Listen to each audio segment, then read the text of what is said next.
Hi there, everyone. I'm back. I'm Denise with Spiritual Growth Tarot, and I'm using the Light Seers Tarot today for Saturday, February 20th. Okay, so 3 cards for the day, and a spiritual message would be nice too. Oh my goodness. Okay. All right. So this card is really interesting to have as the theme. The center card I always designate as the theme. So it's the Hermit. If you're not familiar with this deck, it's the Hermit, and straight up, it's our wise inner guide. It's knowing that everything we will ever need in order to create our own reality is living well and alive inside of us, in every cell of our body.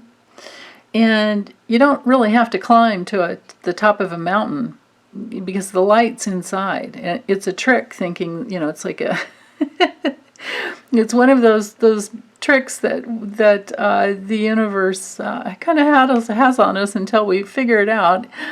But once we figure it out, we realize it's the only way it could be. And that is to know that your true power, lives within.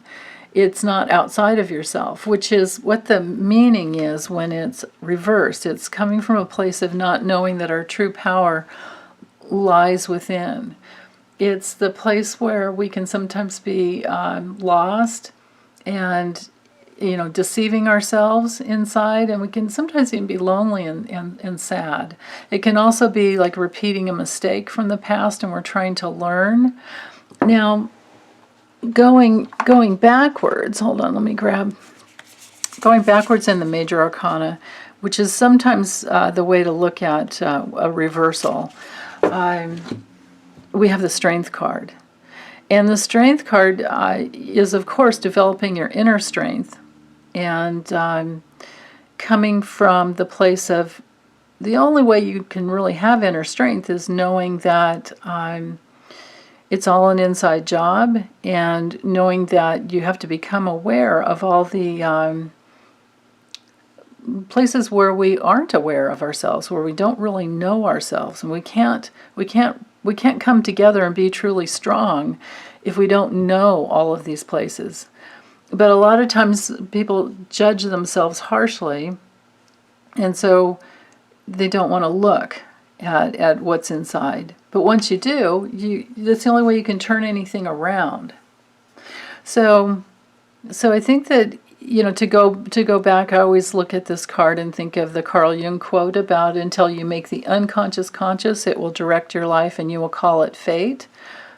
So when you're truly strong, you realize that there's an infinite amount of wisdom that lives inside of you. We've got the little infinity symbol, I think it's called a lemniscate, which is, it's the infinite wisdom of the universe. And notice she's got a little, let's see if I can get the lighting right there.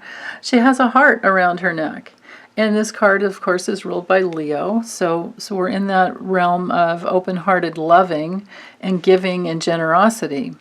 But until we have those aspects alive and well within inside of ourselves, we won't know that. We won't remember that.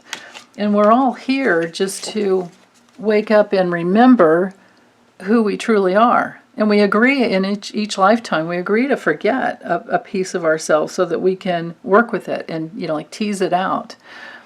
And we have to discover that and discover that process. So when the Hermit is straight up, this is definitely meditation, going inside and finding your own inner light, like I was saying. And it requires being alone and some solitude and searching your soul.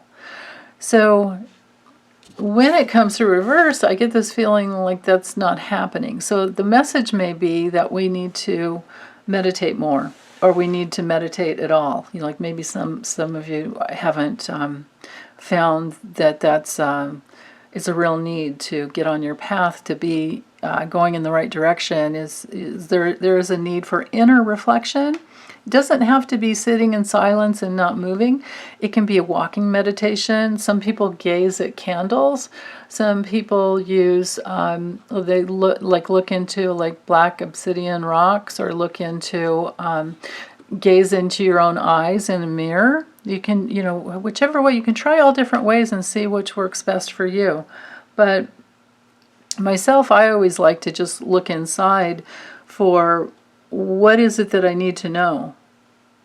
Or what is it that I need to heal within me? And then I'll work from there. Because I feel like that's, for me, that's just what works the best. But whatever it is that you want to meditate on, you certainly can. And, if you want more love in your life, you can meditate on love. You can meditate on peace. You can meditate on abundance. But when you get into that process of meditating on something that you want that you don't have, you're going to have to figure out what's the obstacle. What is the obstacle that's in the way of getting what you want? Like, if, for instance, in this situation, let's pretend you're wanting a new love relationship and you've made some bad choices, or you're thinking that they were bad choices, and I would just say, no, they're just learning experiences. They're just stepping stones. But let's say you're wanting to make better choices. Let's just pretend here.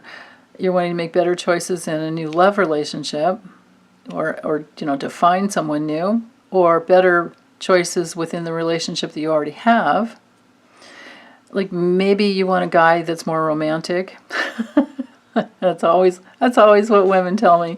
And I'm always like, well, wait, is he honest? Is he kind? Does he show up? Is he, what's the deal? And you get inside of it, the guy's like pretty darn good.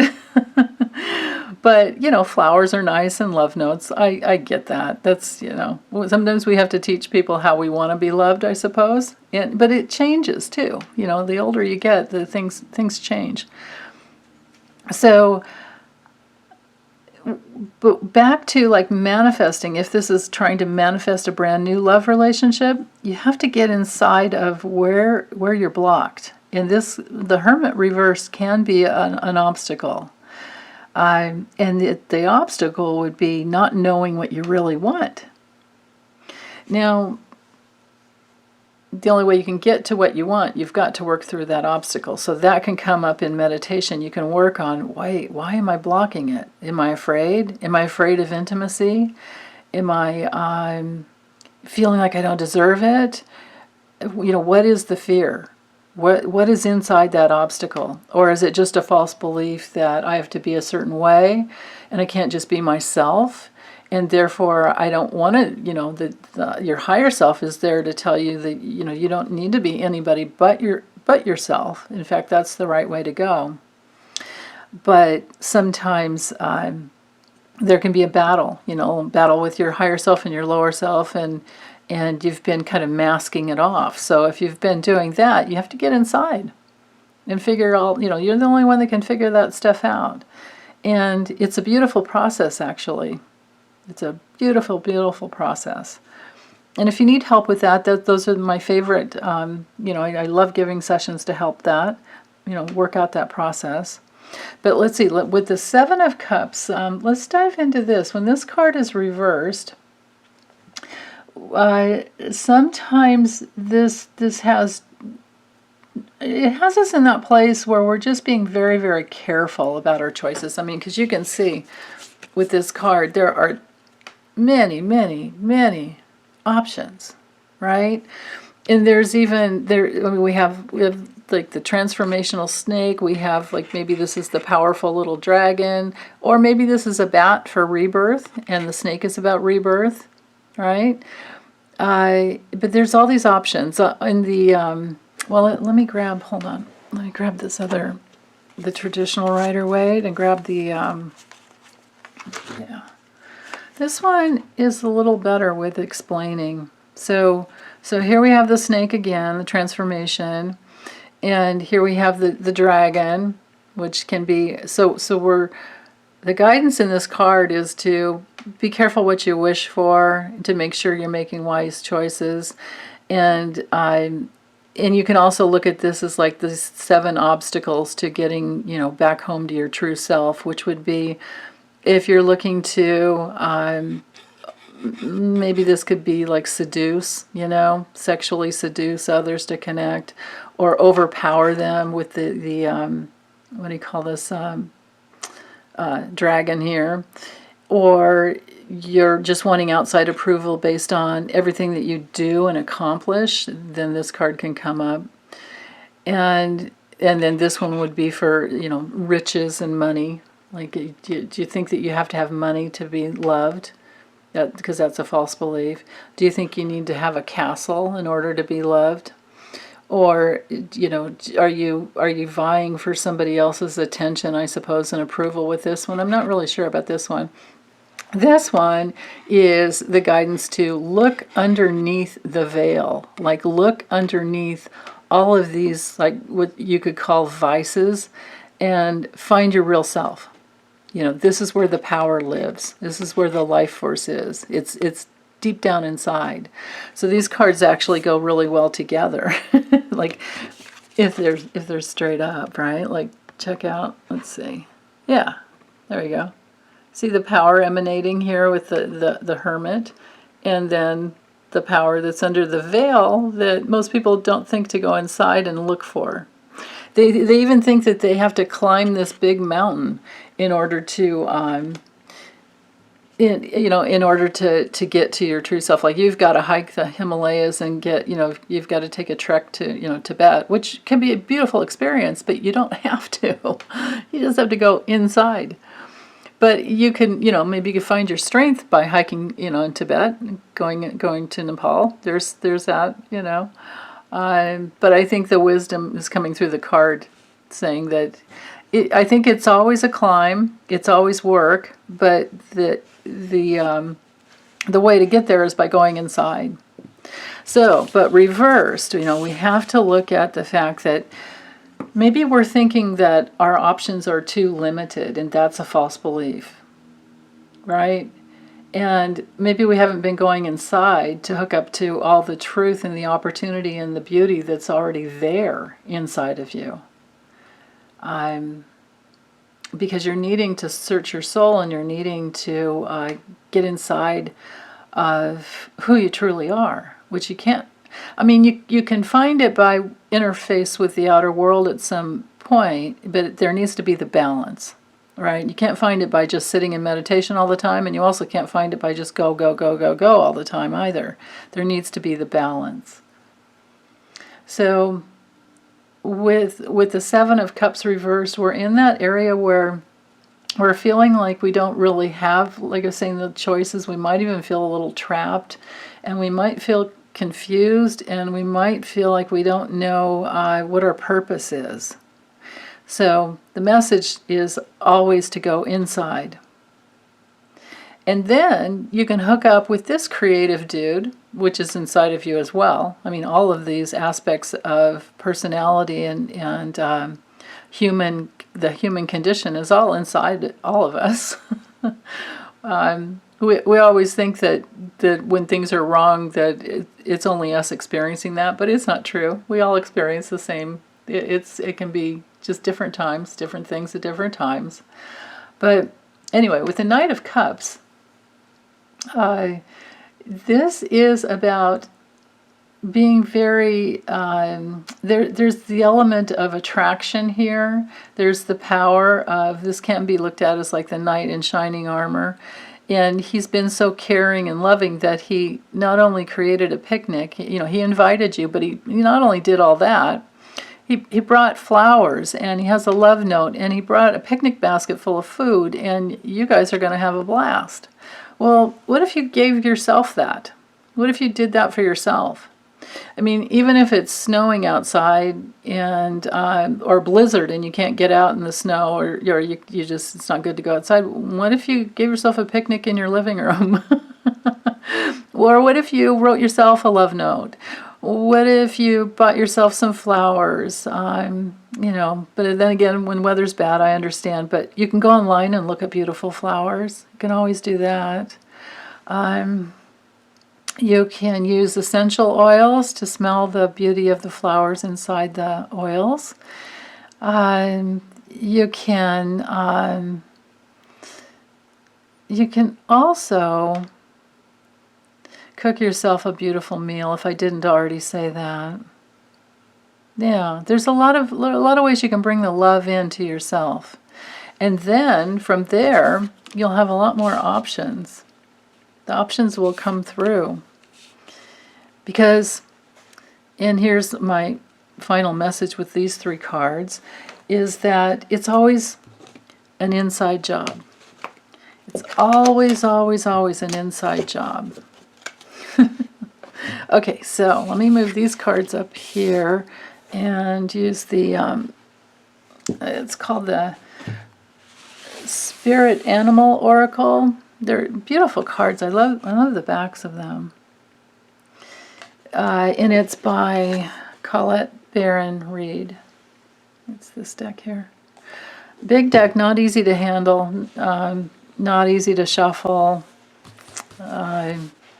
If you want them to shuffle right, you have to use some fanning powder on them. And if you don't know how to do that, email or comment, and I'll let you know how to do it. It's work. I don't know if it's worth it, but I did it a long time ago, and so I've got it now. But it's, you know, it's going to take you at least an hour. The fanning powder is about $10, and you're going to have messy laundry to do afterwards in really hot water to get it out of the towels. So towels or old sheet. So anyway, back to, let's see, 3 cards. What else would help us? Oh, yeah. There's rebirthing going on. Oh, and we had turkey spirit in here already this last couple days. Okay. So with turkey being the theme, yeah, so one way to open up to this, you know, well of wisdom that's inside of you is to be inside your gratitude for yourself and for your life and for others and every little thing in your life. Gratitude opens up abundance in a way that opens up all these options and possibilities, and also opens up, you know, the love current in your life. Gratitude is one of the, I mean, it can shift everything really quickly when you get inside of just being really, really grateful. It's such a huge force. And so the message is that there's some rebirthing going on. There's some rebirthing going on. So it's like, you know, the bat spirit tells us that, but I always think of the caterpillar turning into a butterfly. And then with Scarabeo spirit, it says the magic works through you. So I don't myself really believe in magic. I feel like it's all intention and work and focus and energy. I do believe in miracles, but those seem to come when we're really open and we've done work and we trust. So, but I think the main message here is just to know that everything comes through you, that the universe is bound by law to receive you. You know, that's a spiritual law, that's a cosmic law, that the universe is bound to receive all that we are. So everything that we have inside of us, whether it's mixed up messages of, you know, abundant in one area but not in another, well, we have to tune into our beliefs, and then we'll understand that interface between the universe and what's being reflected back to us. So whatever's on the inside will be reflected from the outside back to us. It's a mirroring. And that might be what this rebirth is about, because it could be for some of you that you're just discovering that life mirrors back to you everything that you have inside. And that way you can make all those little adjustments. And that way you can be really grateful, because you know, if it's, let's say it's a friend who said something mean and they were just having a bad day, well, you can still be grateful for it and give them the grace of you know, saying, oh, geez, this doesn't sound like the real you, so I'm just going to love you the way you are right now, but I'm going to say goodbye. um, and then you can turn it around. You can turn it all around. And if it was something that really stung, you can stop and ask yourself and go, well, wait, is there a part of me that believes any of that? Is there a part of me that can relate to that? And then if that's the case, then you can change it if you want. Or you can love yourself through it. So whatever it is, you know, that's how you can get inside that place where everything can flow through you. You can also let it go, or you can use it to, what's the term, like grist for the mill? I mean, I've had that happen many times where somebody will say something and at first I kind of went, ouch. But then when I stopped and took it in, I went, oh, you know what? There's a little piece of truth there. And, you know, like 99% of it was wrong, but that one little percent is where I found my power. So to work with that one little percent is actually really beautiful. So, okay, well, I think that's it for today, and I'll be back soon. I hope you guys are having a wonderful weekend, and take good care. Bye.